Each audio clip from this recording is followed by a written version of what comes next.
삼국지를 잘 모르는 분들도 관우라는 이름은 한 번쯤 들어보셨을 겁니다. 의리의 상징, 충성과 신념의 대표, 그리고 삼국지에서 가장 강렬한 인물 가운데 한 사람. 많은 사람들은 관우를 떠올릴 때 강하고 곧고 흔들리지 않는 사람으로 기억합니다. 그런데 삼국지를 조금 더 깊이 보면 관우의 죽음은 단순히 한 장수가 죽은 사건이 아니었다는 걸 알게 됩니다. 오히려 그 죽음 하나가 삼국지 전체의 흐름을 바꿔버렸다고 해도 과하지 않습니다. 왜 그럴까요? 장수 한 명이 죽었다고 해서 정말 나라의 운명까지 흔들릴 수 있었을까요? 오늘은 그 이야기를 해보겠습니다. 관우의 죽음은 왜 삼국지의 흐름을 바꿨을까? 이 질문을 이해하려면 먼저 관우가 어떤 위치에 있었는지를 봐야 합니다. 관우는 단순히 유비 진영의 장수가 아니었습니다. 그는 유비의 의형제였고 총나라가 세워지기 전부터 함께한 핵심 인물이었고 유비라는 사람의 얼굴과도 같은 존재였습니다. 유비에게 관우는 전력 이상의 의미였습니다. 관우가 있다는 것은 단지 군사력이 있다는 뜻이 아니라 유비 진영의 상징과 권위가 살아있다는 뜻이었습니다. 장비도 중요했고 제갈량도 중요했고 조은도 중요했습니다. 하지만 관우는 그들과는 결이 달랐습니다.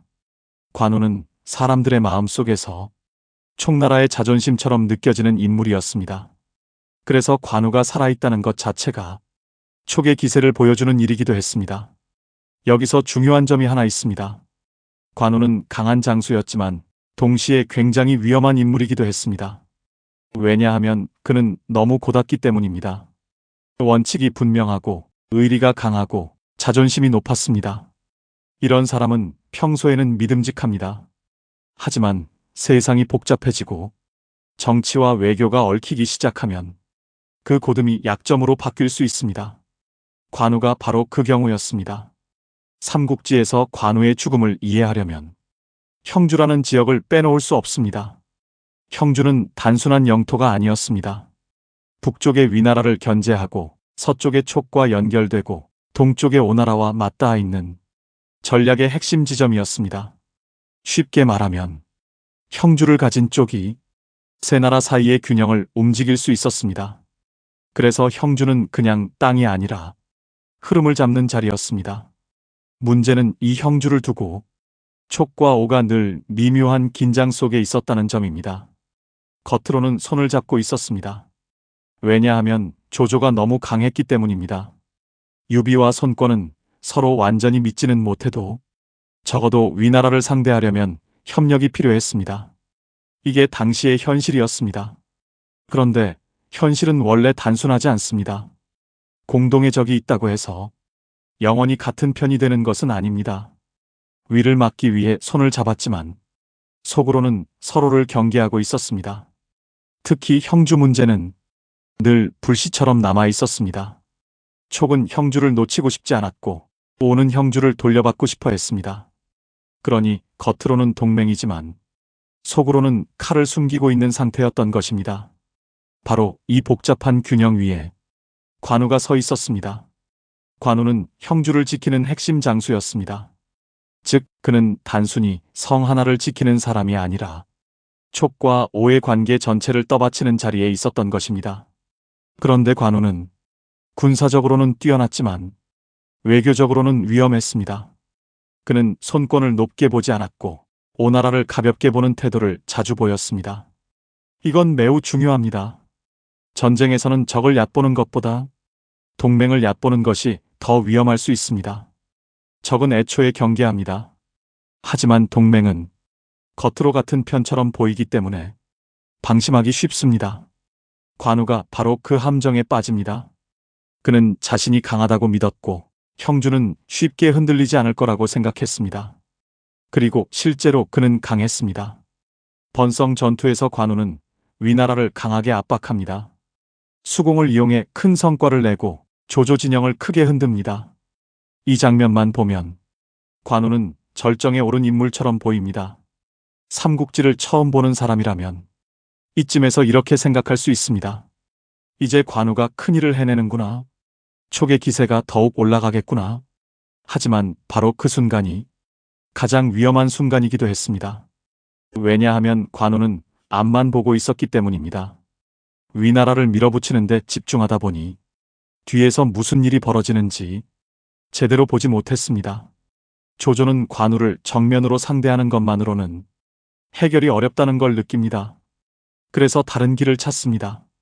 바로 오나라와의 관계를 이용하는 길입니다. 이 지점부터 삼국지의 정치가 보입니다.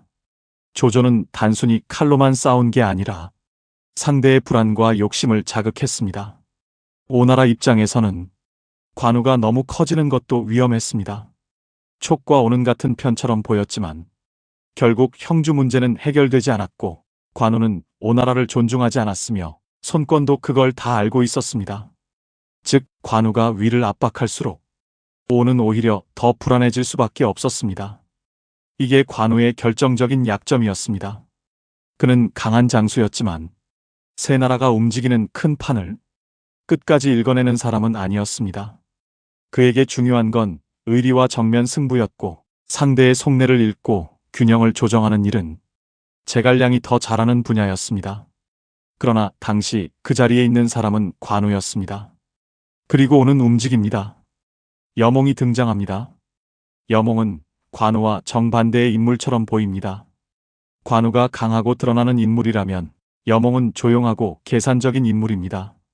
그는 정면으로 싸워 관우를 꺾으려 하지 않습니다. 오히려 방심하게 만들고 틈을 기다리고 정확한 순간에 움직입니다. 이게 무섭습니다. 힘으로 밀어붙이는 장수는 눈에 보입니다. 하지만 보이지 않게 다가오는 적은 훨씬 더 치명적입니다. 여몽의 흰옷 도강 이야기가 유명한 이유도 여기에 있습니다. 겉으로는 상인과 민간인처럼 보이게 하여 형주를 기습적으로 장악하는 작전. 이 장면은 관우의 죽음을 만든 핵심 장면입니다. 관우는 앞에서 위나라를 상대하고 있었고 뒤쪽 형주는 이미 흔들리고 있었습니다. 이때 가장 무서운 건 성 하나를 잃는 것이 아닙니다. 돌아갈 기반을 잃는 것입니다. 장수는 전투에서 밀릴 수 있습니다. 하지만 돌아갈 성과 사람과 보급이 있으면 다시 싸울 수 있습니다. 반대로 아무리 강한 장수라도 뒤가 끊기면 무너집니다. 관우가 바로 그렇게 무너집니다. 그는 전장에서 진 것이 아니라 구조가 끊기면서 무너진 것입니다. 이건 굉장히 중요한 차이입니다.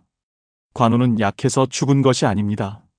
너무 강한 자신감 속에서 정치와 외교의 위험을 놓쳤기 때문에 죽은 것입니다. 그리고 이게 바로 그의 죽음이 삼국지 전체의 흐름을 바꾼 이유이기도 합니다. 관우가 잡히고 죽었다는 소식은 단순한 전사보고가 아니었습니다. 총나라 전체에 엄청난 충격을 주는 사건이었습니다. 왜냐하면 관우는 촉의 상징 같은 인물이었기 때문입니다. 그가 죽었다는 건 촉의 자존심이 꺾였다는 뜻이기도 했고 유비라는 사람의 마음이 무너졌다는 뜻이기도 했습니다. 여기서부터 삼국지의 흐름이 확 바뀝니다. 관우의 죽음 이전까지는 촉과 오는 어떻게든 공존할 가능성이 있었습니다. 불안하고 믿음은 부족하고 언제든 틀어질 수 있었지만 그래도 위나라가 너무 강했기 때문에 동맹의 틀은 유지될 수 있었습니다. 하지만 관우의 죽음 이후에는 그 균형이 깨집니다. 왜냐하면 이 사건은 정치적 문제이기 전에 유비에게는 너무나 개인적인 상처였기 때문입니다. 관우는 그냥 장수가 아니었습니다. 형제였습니다. 삼국지에서 유비가 보여준 많은 선택들은 정치적 계산만으로 설명되지 않습니다. 그는 사람을 중심에 두는 인물이었고 관우와 장비에 대해서는 더더욱 그랬습니다. 그러니 관우의 죽음은 유비에게 국가적 손실이면서 동시에 가장 개인적인 상실이었습니다. 이런 상황에서는 판단이 흔들리기 쉽습니다. 그리고 실제로 유비는 흔들립니다. 그는 복수를 선택합니다. 오는 현실적으로는 계속 붙잡아야 할 상대였을 수도 있습니다. 왜냐하면 위나라를 상대하려면 촉과 오는 협력해야 했기 때문입니다. 하지만 유비는 더 큰 전략보다 관우의 죽음에 대한 분노를 먼저 붙잡습니다. 이 장면이 정말 중요합니다. 왜냐하면 삼국지의 흐름은 이때부터 감정이 전략을 누르는 방향으로 가기 때문입니다. 유비는 오를 치기로 합니다. 그리고 그 결과가 일흥대전입니다. 이 전투에서 촉은 크게 무너집니다. 유비는 큰 타격을 입고 촉의 기세는 꺾이고 삼국지의 힘의 균형은 완전히 달라집니다. 즉, 관우의 죽음은 단순히 한 사람의 죽음에서 끝난 게 아닙니다. 그 죽음이 유비의 분노를 만들고 촉오 동맹을 깨고 촉의 전략을 틀어버리고 결국 촉 전체를 더 약하게 만드는 길로 이어졌습니다. 그래서 관우의 죽음은 삼국지의 흐름을 바꾼 사건이라고 말하는 것입니다. 한 장수의 죽음이 아니라 세 나라의 균형이 깨지는 시작점이었기 때문입니다. 여기서 우리는 관우라는 사람을 다시 보게 됩니다. 관우는 분명 대단한 인물입니다. 용맹했고 의리가 있었고 쉽게 흔들리지 않았습니다. 그래서 사람들은 지금까지도 관우를 존경합니다. 하지만 동시에 그의 강점은 그의 약점이기도 했습니다. 의리가 강한 사람은 타협을 어렵게 느낄 수 있습니다. 자존심이 높은 사람은 상대를 가볍게 보기 쉽습니다. 원칙이 분명한 사람은 복잡한 현실을 더럽다고 느낄 수 있습니다. 관우가 그랬습니다. 그는 너무 고닫고 너무 자신 있었고 너무 자기 방식이 분명했습니다. 그래서 더 멋있었지만 그래서 더 위험했습니다. 이게 삼국지가 흥미로운 이유입니다. 좋은 점이 그대로 약점이 되기도 하기 때문입니다. 관우의 의리는 많은 사람을 감동시킵니다. 하지만 그 의리는 현실 정치 속에서는 유연함을 잃게 만들기도 합니다. 관우의 자존심은 그를 무너지지 않게 만들었습니다. 하지만 그 자존심은 동맹을 얕보고 적을 더 크게 만들게도 했습니다. 즉, 관우는 단순히 비극적인 인물이 아니라 너무 강한 장점 때문에 무너진 인물이라고도 볼 수 있습니다. 그리고 이것이 관우의 죽음을 더 깊고 더 슬프게 만듭니다. 약해서 죽은 사람보다 너무 자기답게 살다가 죽은 사람이 더 오래 기억되기 때문입니다. 관우는 그런 인물입니다. 그래서 그는 단순한 패배자가 아닙니다. 그는 삼국지에서 한 시대의 기세를 상징하던 사람이었고 그 죽음으로 인해 세 나라의 관계와 방향을 뒤흔든 인물이었습니다. 여기서 한 가지 더 중요한 점이 있습니다. 관우의 죽음은 총나라가 무엇을 잃었는지를 보여줍니다. 형주를 잃었고 상징을 잃었고 냉정함을 잃었습니다. 이 세 가지 손실은 너무 컸습니다. 형주를 잃은 건 전략의 손실입니다. 관우를 잃은 건 정신적 손실입니다. 그리고 관우의 죽음 이후 유비가 흔들린 건 판단의 손실입니다. 이 세 가지가 겹치면 아무리 강한 세력도 버티기 어렵습니다. 그래서 관우의 죽음은 촉에게 있어 하나의 전투 패배가 아니라 장기적인 쇠퇴의 시작점이 됩니다. 많은 사람들은 삼국지를 보면서 조조의 강함, 제갈량의 지략, 유비의 인간미를 봅니다. 그런데 관우의 죽음을 자세히 보면 삼국지의 진짜 무서움은 사람 하나의 죽음이 얼마나 많은 걸 무너뜨릴 수 있는가에 있다는 걸 느끼게 됩니다. 강한 장수가 죽는 것보다 그 죽음이 만들어내는 감정과 균열이 더 큰 파괴를 만든다는 것.